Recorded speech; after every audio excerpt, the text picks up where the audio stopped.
નમસ્કાર દોસ્તો, જે રીતે સુરતની અંદર આજે જે ઘટના બની એના વિશે મારે વાત કરવી છે, પણ શું ઘટના છે એનો હું તમને ખુલાસો કરી દઉં.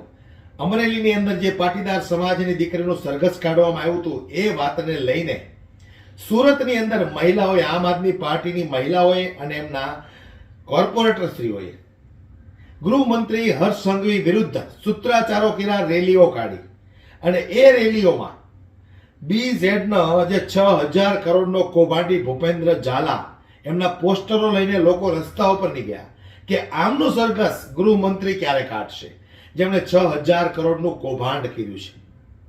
ત્યારે આવા સૂત્રાચારો કરતા કરતા એ લોકો આગળ વધતા ગયા અને હર્ષભાઈ સંઘવીથી ન જોવાયું એટલે પોલીસને સીધો જ ઓર્ડર કર્યો અને પોલીસને ઓર્ડર કરતાની સાથે જ પોલીસે આમ આદમી પાર્ટીના કાર્યકર્તાઓને ડિટેન કરી અને ગાડીમાં બેસાડી દીધા. હર વખતની જેમ, આ તો નવીન નથી કાંઈ. આમ આદમી પાર્ટીના કાર્યકર્તાઓ પણ ટેવાઈ ગયા છે, એમને કઈ આમાં તકલીફ પડતી નથી, એ સામે ચાલી લાગે છે. એક સમય અમે પણ આવું કીધેલું પોલીસ વાળા કે સાહેબ બેસાડી દો, ખોટી તકલીફ શું કામ કરવી. એટલે આમ આદમી પાર્ટીના કાર્યકર્તા હોય કે એમના કોર્પોરેટરો હોય, એમને આદત પડી ગઈ છે. પણ સંઘવી સાહેબને એવું લાગે કે ભાઈ અમે આ લોકોને ડિટેન કરાવ્યા અને જેલમાં પૂર્યા. આ તો કહેવા જેવું છે કે ભાઈ આમ આદમી પાર્ટીથી આજે પણ ભારતીય જનતા પાર્ટીને ડર તો લાગે છે, એ 100% સત્ય છે. ડર લાગે છે અને આ ડર હોવો જરૂરી છે, કારણ કે આમ આદમી પાર્ટી છે, ઈમાનદાર પાર્ટી છે. ત્યારે આમ આદમી પાર્ટીના નેતાઓ ઈસુદાન ગઢવી, પ્રવીણ રામ, રાજુભાઈ કરપડા અને સાથે સાથે હું પણ શું કહ્યું છે ગૃહમંત્રીને, આવો આપણે જરા વિસ્તારથી જોઈએ. ઈસુદાન ગઢવી શું બોલ્યા છે. ભાજપના નેતાઓ જાણે પાટીદાર સમાજથી નફરત કરતા હોય એવી સ્થિતિ જોવા મળી રહી છે. તમે જો અમરેલીમાં પાટીદાર દીકરીનો સરઘસ કાઢ્યું, પછી પાટીદાર સમાજના આગેવાનો, પાટીદાર સમાજની દીકરીઓ સુરતમાં હર્ષ સંઘવી વિરુદ્ધ રેલી કાઢી. હર્ષ સંઘવીને બહુ દુઃખ થયું. ખાલી પોસ્ટરો લઈને હર્ષ સંઘવીને વિરુદ્ધ સૂત્રોચ્ચાર કર્યા એટલે હર્ષ સંઘવીને એટલું ખોટું લાગ્યું કે એણે પોલીસ કમિશનરોને આદેશ આપેલા છે કે આમની સામે FIR કરો. પાટીદાર દીકરીની એકની હજી FIR પૂરી નથી થઈ, એમના સરઘસો કાઢ્યા. તો પાટીદાર સમાજના યુવાનો અને દીકરીઓ જે સુરતમાં આમ આદમી પાર્ટીના પણ કેટલાક કાર્યકર્તાઓ એમની વિરુદ્ધ FIR કરી છે.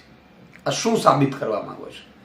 તમે એક તો તમારું ફરજ અદા નથી કરી શકતા, બીજું કે ફરજ અદા કરવા માટે પણ કોઈ જો તમને જાગૃત કરે, ચેતવે તો એની ઉપર FIR કરી છે. આ તો તાનાશાહી છે. અને પાટીદાર સમાજથી, પાટીદાર સમાજની દીકરીઓથી આટલી બધી નફરત તમને કેમ છે? માત્ર ખાલી પોસ્ટરો લઈ અને એમનો વિરોધ કરવાથી એમને એટલું દુઃખ લાગી આવ્યું કે એણે પોલીસ ફરિયાદ કરાવડાવી, બરાબર છે, અને અડધી રાતથી બધાને ડિટેન કરી અને જેલમાં પૂરી દીધા છે. દીકરીઓ ઉપર પણ FIR કરી છે. તો પાટીદાર દીકરીને કાંઈ ગુનો નથી તો એ બુટલેગર હતા કે ન એમણે 6,000 કરોડનું કૌભાંડ કર્યું હતું, ન 20,000 કરોડનું ડ્રગ્સ વેચ્યું હતું, કે ન એમણે લેન્ડ માફિયા છે, ન ડ્રગ્સ માફિયા છે, કશું જ નથી. 10,000ની નોકરી કરનાર દીકરીની તમે સરઘસ કઢાવો છો. અને જ્યારે સમાજ જાગૃત થયો, સમાજમાંથી આખા ભાજપ ઉપર નફરતો વરસાવવા માંડી, ત્યારે તમે એમ કહો છો કે રિકન્સ્ટ્રક્શન નામે અમે કર્યું હતું. એટલે આ ખેલ બધા બંધ કરો. તમે પહેલા પણ પાટીદાર દીકરીઓને ઘરમાંથી કાઢીને માર્યું હતું અને આજે પણ પાટીદાર દીકરીઓના તમે સરઘસ કાઢો છો. તમને ખબર છે અમિત શાહ, નરેન્દ્ર મોદીજી આ બધા પાટીદારોથી કેટલા નફરત કરે છે, બધાને ખબર છે. પાટીદાર સમાજ છે એ ભાજપને તમે કઈ રીતે આગેવાનોને, તમે પાટીદાર સમાજના આગેવાનોને તમારી પક્ષમાં રાખ્યા છે, બધાને ખબર છે. અને એટલા માટે સમાજને જે આમ આદમી છે એને તમે સરઘસો કાઢો છો. તમને આશ્ચર્ય થશે કે હર્ષ સંઘવીના રાજમાં સૌથી વધુ અત્યારે સરઘસો નીકળ્યા હોય તો આમ આદમીના, લોકલ વ્યક્તિઓના, પાટીદારોના દીકરીઓના એવા નીકળ્યા છે. કેમ ભાઈ? તમારા ભાજપના મોટા નેતાઓના કેમ સરઘસો નથી નીકળતા? અને આ ફરિયાદ એમણે કરી છે જે આમ આદમી પાર્ટીના કાર્યકર્તા અને પાટીદાર દીકરીઓ ઉપર સુરતમાં કરાવડાવી છે પોલીસ ફરિયાદ.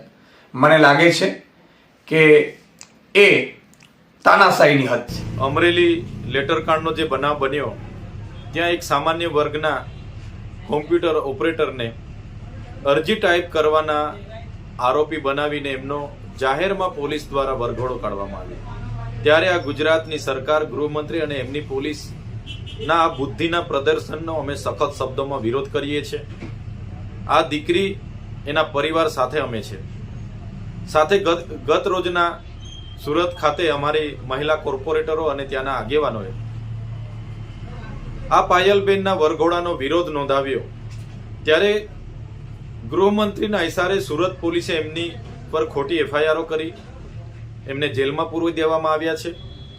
ત્યારે અમે ગૃહમંત્રીને કહેવા માંગીએ છીએ, ખોટી સોબાજી કરવાના બદલે, ખોટી શેખીઓ મારવાના બદલે જે ગુજરાતમાં નકલી પીએમઓ સીએમઓ અધિકારીઓ પકડાય છે, નકલી જજ પકડાય છે, નકલી કચેરીઓ, નકલી કોલેજો, નકલી શાળાઓ પકડાય છે, એમના પર તમે ક્યારે કાર્યવાહી કરવાના છો?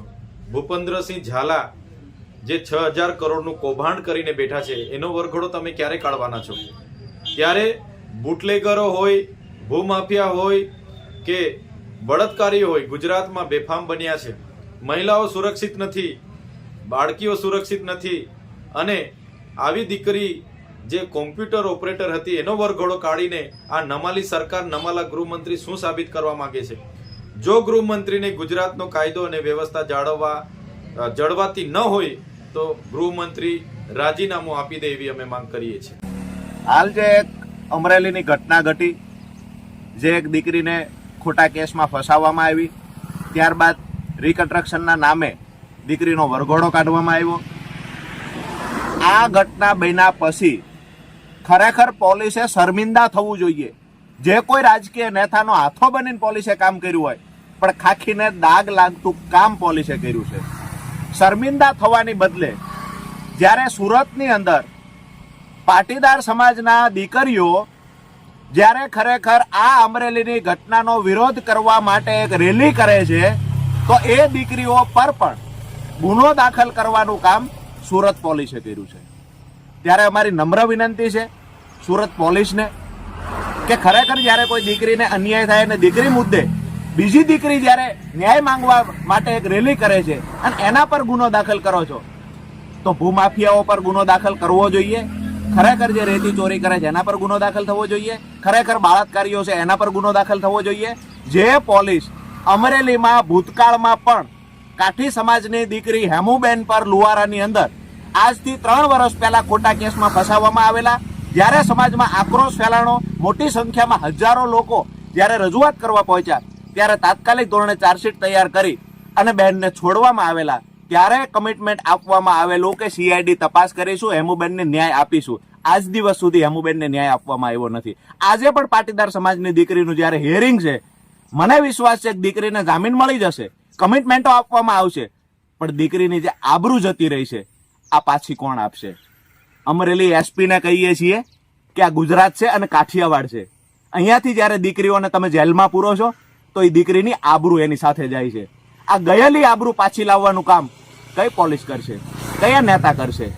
ખરેખર અમરેલીમાં જ્યારે ખોટા ગુનાઓ દાખલ કરવામાં આવે છે, ગજેન્દ્રભાઈ શેખવા પર એક જ જૂથના 2 લોકોએ ફરિયાદ દાખલ કરી, કોના કહેવાથી કરી પોલીસ જાણે છે. એને પણ પાસા એક્ટ મુજબ ધકેલી દેવામાં આવ્યા.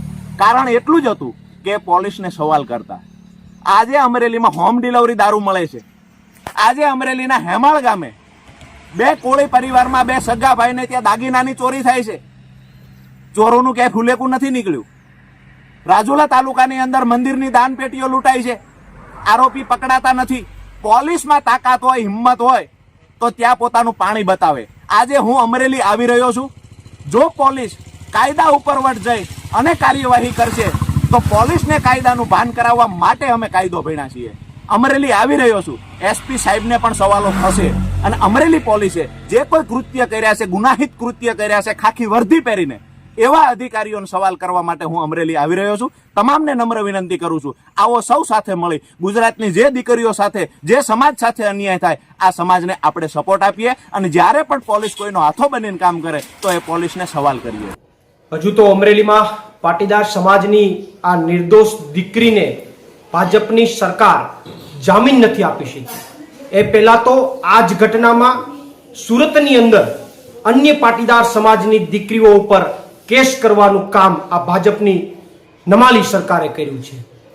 ગઈકાલે સુરતની અંદર પાટીદાર સમાજની દીકરીઓ અને આમ આદમી પાર્ટીના કાર્યકર્તાઓએ ભેગા થઈ અને અમરેલીની ઘટના જે છે એ ઘટનામાં પાટીદાર સમાજની નિર્દોષ દીકરીને ન્યાય મળે અને જામીન મળે એ માટે અવાજ ઉઠાવ્યો હતો, વિરોધ નોંધાવ્યો હતો. ત્યારે એમના અવાજને દબાવી દેવા માટે સુરતની અંદર ભાજપની સરકારે આ પાટીદાર સમાજની દીકરીઓ ઉપર કેસ કરી દીધો છે. ત્યારે મારે એ ભાજપ સરકારને કહેવું છે કે તમારે જેટલા કેસ કરવા હોય એટલા કરો, તમારે જેટલી નારી શક્તિ ઉપર કેસ કરવા હોય એટલા કરો. જ્યારે જ્યારે કોઈ દીકરી ઉપર, નિર્દોષ દીકરી ઉપર આ રીતે અત્યાચાર થશે ત્યારે ચોક્કસથી તમામ સમાજો અને તમામ નારી શક્તિ બહાર આવશે અને આવનારા સમયની અંદર ચોક્કસથી ગુજરાતના તમામ સમાજની નારી શક્તિ આમનો બદલો લેશે અને સમગ્ર પાટીદાર સમાજ અને અન્ય તમામ સમાજો છે આમનો ચોક્કસથી બદલો લેશે. આભાર. તો હું કહેવા માંગુ છું ગૃહમંત્રીને શરમ આવી જોઈએ તમને. આટલી નાનકડી એવી પાર્ટીથી હજી પણ ડરો છો અને રેલીઓ કરે છે, સૂત્રાચારો કરે છે, તો તમને ડર કેમ એટલો બધો લાગે છે? તમારો ભાંડો ફૂટી જાય એટલા માટે તમને ડર લાગે છે કે આમ આદમી પાર્ટીના કાર્યકર્તાઓ જે માંગ કરી રહ્યા છે, જનતાને કઈ ખબર પડશે કે આ ભૂપેન્દ્ર ઝાલા કોણ છે, 6000 કરોડનું કૌભાંડ કરનારો કોણ છે અને એનું સરઘસ કેમ નથી નીકળતું. જ્યારે એક નિર્દોષ દીકરીના સરઘસો નીકળે છે, પબ્લિકને કદાચ ખબર પડી જાય એટલા માટે આમ આદમી પાર્ટીના કાર્યકર્તાઓને, કોર્પોરેટરોને ડિટેન કરી અને ગાડીમાં બેસાડી દેવામાં આવ્યા. વિચાર કરો તમે, કોઈના માટે તમે લડત ઉપર મેદાનમાં ઉતરો તો ભારતીય જનતા પાર્ટીને એટલો ડર લાગે છે કે તમારી પોલીસ પાસે ધરપકડ કરાવી લે છે, તમને ડિટેન કરીને ગાડીમાં બેસાડી દે છે. આ એમનો પાવર નથી, આ એમનો ડર છે. આ ડર કાયમને માટે રહેવો પડે. હું કહેવા માંગુ છું આમ આદમી પાર્ટીના કાર્યકર્તાઓને અને કોર્પોરેટરોને કે તમે જે રીતે અત્યારે લડત આપો છો એ બરાબર લડત આપો છો. તમે થોડા છો પણ આમ આદમી પાર્ટીના ઈમાનદાર કાર્યકર્તાઓ અને કોર્પોરેટરો, એટલું હું ચોક્કસથી કહીશ કે આજે પણ તમે ભારતીય જનતા પાર્ટીને ડરાવો છો અને આ ડર કાયમને માટે રહેવો પડે. હર્ષ સંઘવીની અંદર ફફડાટ કાયમને માટે રહેવો પડે. રાત્રે સુવે, સવારે જાગે તો એને થવું જોઈએ કે આજે આમ આદમી પાર્ટી વાળા કઈ એવું ન કરે તો સારું કે મારે પાછા પોલીસ મોકલી ડિટેન કરાવવા પડે. આ ડર હર્ષ સંઘવીની અંદર કાયમને માટે રહેવો પડે.